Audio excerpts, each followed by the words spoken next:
Mas é muito burra. Desculpa, é muito burra. Então não é que você não está contando um segredo. Você está falando merda.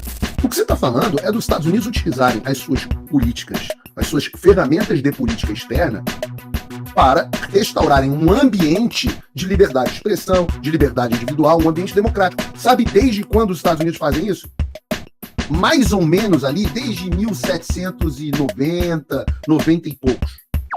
Trump venceu, e isso está agitando tanto os Estados Unidos quanto o Brasil. A possibilidade de arquivamento dos processos contra ele indica que uma grande limpeza no sistema americano pode estar a caminho, e isso tem tudo para impactar até o Supremo Tribunal aqui no Brasil. Acompanhe até o final para entender a análise feita pelo Paulo Figueiredo sobre Daniela Lima, da Globo News. Diz que essa vitória não ajudará Bolsonaro aqui, mas será mesmo? O vídeo revela o cenário explosivo que pode vir pela frente, e como a influência de Trump no Brasil pode ser mais profunda do que imaginamos. Porque isso é um pouco o futuro do Brasil. O promotor que denunciou Trump avalia anular processos, diz a agência. Entendimento do promotor, isso é o Globo, tá? Tá no Paulo Figueiredo Show, eu acho também. Entendimento do promotor que fez as 2 das 4 denúncias que resultaram em processos contra o Trump é que as acusações já não se aplicam no caso de um presidente em exercício, segundo fontes da Associated Press. Republicano responde ao 3º processo e foi condenado em um 4º, ainda sem sentença. Quer dizer que agora que o Trump venceu muito leão, tá virando gatinho. Sabe por que tá arquivando? Porque quem tem medo. Eu trouxe essa notícia aqui para deixar para vocês bem claro uma coisa. O Trump está atento. Ele vai atrás de todos os que instrumentalizaram o sistema judicial para perseguição política. Nós podemos ver a partir de janeiro a maior limpa no establishment já feita por um presidente americano ou qualquer outra autoridade na história. E não pense você que isso se restringe aos Estados Unidos, não.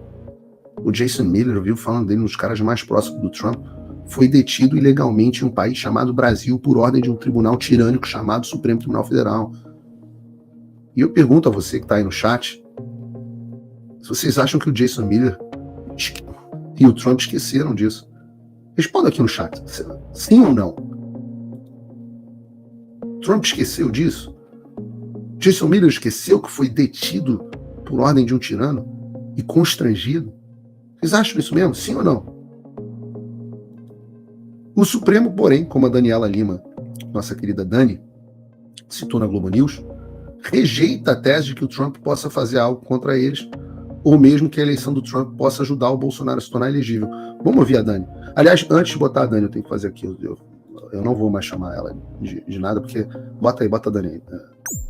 Ela tá muito bonitinha. Falando sobre o impacto global da eleição de Donald Trump. Aqui no Brasil, uma ala da direita e da extrema-direita foi às redes celebrar ali a vitória de Trump como um prenúncio. Por quê? Vamos entender uma coisa. Dos poucos convidados que Trump levou até a casa dele em Mar-a-Lago para acompanhar a apuração, estava Eduardo Bolsonaro. Não é segredo para ninguém que uma das principais, ou dos principais pleitos que é feito junto a Donald Trump pela família do ex-presidente Jair Bolsonaro é a de apoio para a reversão de sua inelegibilidade, para uma anistia e eventual apoio político para a volta à disputa de eleições aqui no Brasil. Isso ficou explícito, não estou contando um segredo pra ninguém nas redes e... Não, na verdade não é que você não tá contando um segredo, você tá errada. Nunca houve, eu afirmo aqui, nenhum pedido para que o Trump interferisse em absolutamente nada de inelegibilidade, apoiasse a elegibilidade de Bolsonaro. Está, Dani, factualmente errado. Factualmente errado. E você só sabe das coisas que acontecem porque eu conto. Então eu tô dizendo, eu tô te desmentindo no ar. Nunca ocorreu. Nunca houve um pedido do Jair, do Eduardo, de ninguém associado ao Trump para ajudar com ele inelegibilidade de Jair Bolsonaro. Nunca! Já para a restauração da liberdade de expressão, é outra história.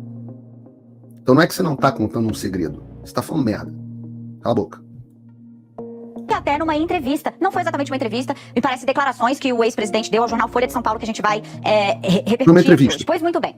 Foi exatamente uma entrevista, não foi uma declaração. Estão desde ontem oscilando entre o gracejo, a ironia e a firme rejeição da tese de que pode haver algum tipo de pressão que surta efeito dos Estados Unidos sobre a corte. Não há previsão legal, constitucional, não há nada no ordenamento jurídico que permita que dê a um presidente de fora suficiente para fazer qualquer tipo de intervenção dentro da Corte Constitucional, da corte mais alta do Brasil. Os ministros rechaçam qualquer possibilidade. E tem um episódio muito recente que...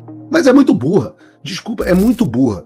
É claro, é evidente que o presidente dos Estados Unidos não pode interferir numa corte do Brasil. É óbvio, mas você fala um troço desse no ar, como se tiver... Não tem previsão. Eu sei que a sua fonte, Dani, eu sei quem é. Eu não vou dizer quem é aqui no ar, mas eu vou dar uma dica. Ela não tem um fio de cabelo na cabeça. E usa roupa preta e não é o Batman. Isso que ele fica repetindo para você é uma sandice. Ninguém fica dizendo aqui que o Trump vai apertar, vou decretar que o Bolsonaro está elegível. Que coisa infantil. Que coisa infantil. O que você está falando é dos Estados Unidos utilizarem as suas políticas, as suas ferramentas de política externa para restaurarem um ambiente de liberdade de expressão, de liberdade individual, um ambiente democrático. Sabe desde quando os Estados Unidos fazem isso? Mais ou menos ali, desde 1790, 90 e poucos. Só desde esse tempo.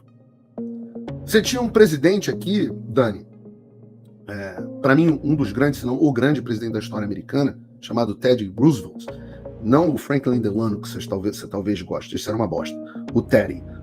O Teddy dizia o seguinte: fale suavemente, mas carregue um porrete grande.